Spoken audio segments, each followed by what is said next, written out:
Baik, di sini kami dari kelompok 5 akan mempresentasikan tentang HP atau Analytic Hierarchy Processing. Sebelumnya, perkenalkan, saya sendiri Yohanes Luki Hendrawan dengan NIM akhir 159, lalu Giovanni Gabriel Nugroho dengan NIM akhir 179, lalu Stefando Christian dengan NIM akhir 181. Yang pertama, mengapa metode ini penting? Metode ini penting eh, karena AHP ini merupakan metode pengambilan keputusan yang membantu eh, dalam memilih opsi terbaik dari beberapa alternatif berdasarkan kriteria. Lalu metode ini penting karena struktur yang sistematis.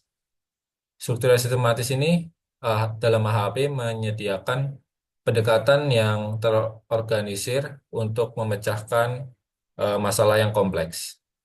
Lalu pengambilan keputusan yang objektif dengan menilai kriteria eh, dan alternatif secara kuantitatif, AHP membantu mengurai bias dalam pengambilan keputusan. Lalu fleksibilitas, metode ini dapat diterapkan di berbagai banyak bidang. Lalu yang keempat atau yang terakhir, dukungan dalam keputusan multi kriteria. AHP ini sangat cocok digunakan untuk ketika keputusan melibatkan lebih banyak kriteria yang harus dibandingkan satu dengan yang lain.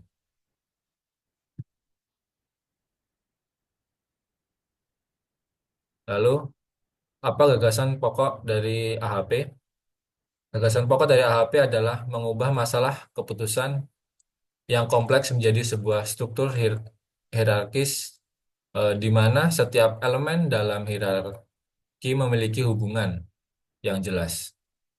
Lalu hierarki ini memiliki masalah yang dipecahkan menjadi tiga level utama, yaitu tujuan, yaitu eh, untuk menentukan hasil yang ingin dicapai, lalu kriteria faktor-faktor yang mempengaruhi pengambilan keputusan tersebut, lalu alternatif pilihan yang tersedia.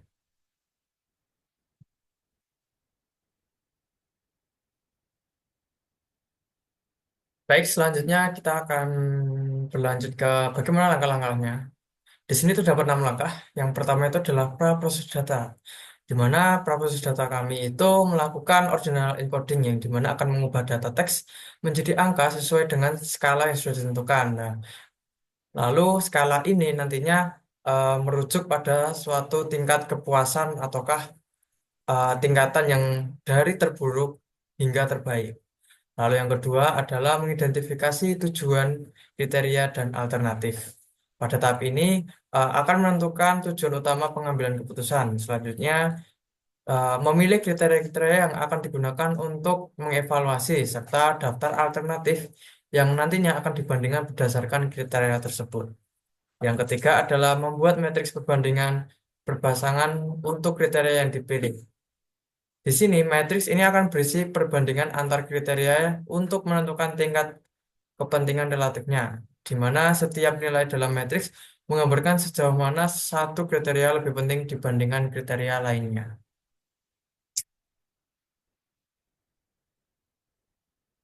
Yang keempat adalah menghitung indeks prioritas untuk setiap kriteria. Di sini kita akan menghitung indeks prioritas yang nantinya akan memberikan bobot atau nilai penting untuk masing-masing kriteria, sehingga tahu mana saja yang akan lebih signifikan dalam pengambilan keputusan. Yang kelima adalah menghitung rasio konsistensi, yang dimana ini digunakan untuk memastikan perbandingan antar kriteria supaya tidak memiliki noise atau ketidakkonsistenan, yang dimana nilai CR itu biasanya rendah di bawah 0,1, maka itu akan dianggap konsisten. Jika tidak, akan diperlukan revisi pada perbandingan yang dilakukan. Dan yang terakhir adalah menghitung indeks prioritas alternatif berdasarkan setiap kriteria. Yang di mana ini yang dimaksud adalah final score yang nantinya akan menunjukkan mana alternatif yang paling optimal berdasarkan keseluruhan kriteria yang telah ditentukan.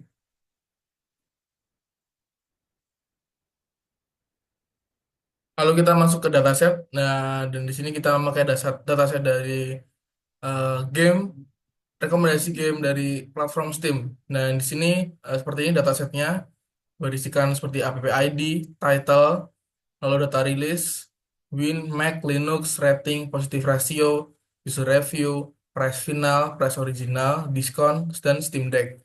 Jadi di sini kita sudah melakukan pemilihan fitur, fitur apa saja yang ingin kami pakai.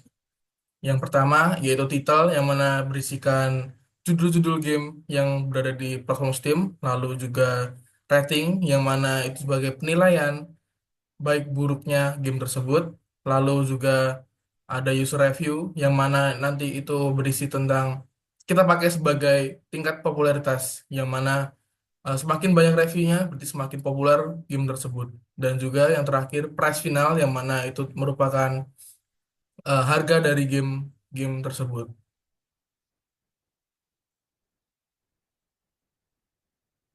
Nah, di sini kita melakukan praproses data, yaitu di mana yang tadinya rating berupa kata-kata seperti overwhelming positif, very positive, mostly positive, mixed, mostly negatif, negatif, dan very negatif, overwhelming negatif, dan tersebut dijadikan indexing atau sebagai skala penilaian yang mana semakin baik semakin tinggi nilainya dan semakin buruk semakin kecil nilainya.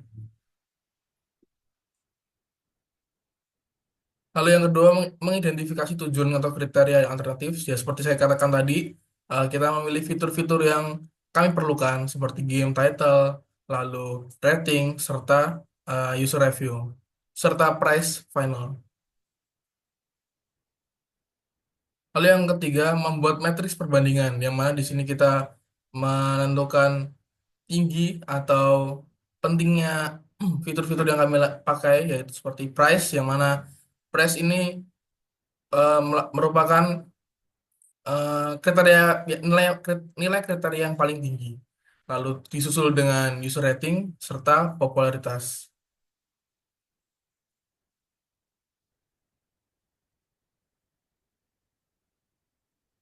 Lalu yang keempat ada menghitung indeks prioritas untuk setiap kriteria.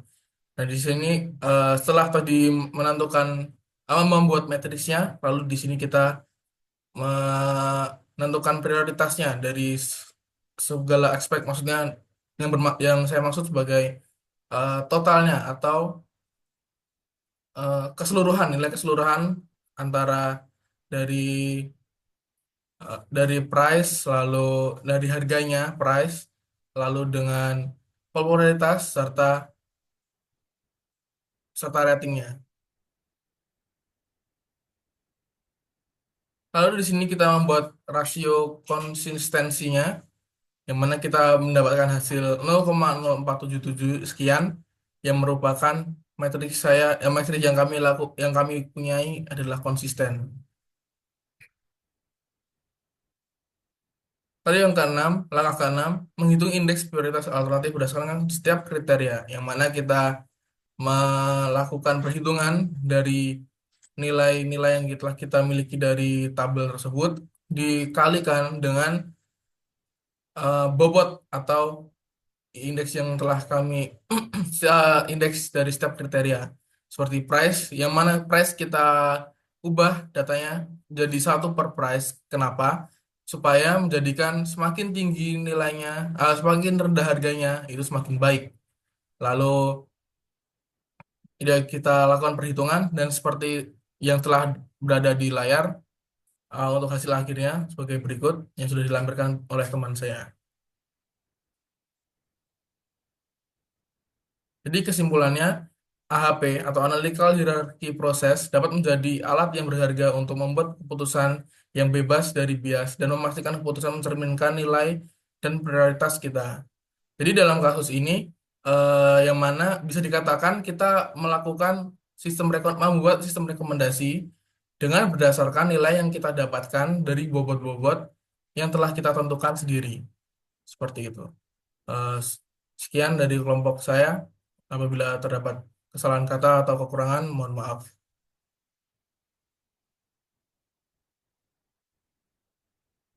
Terima kasih.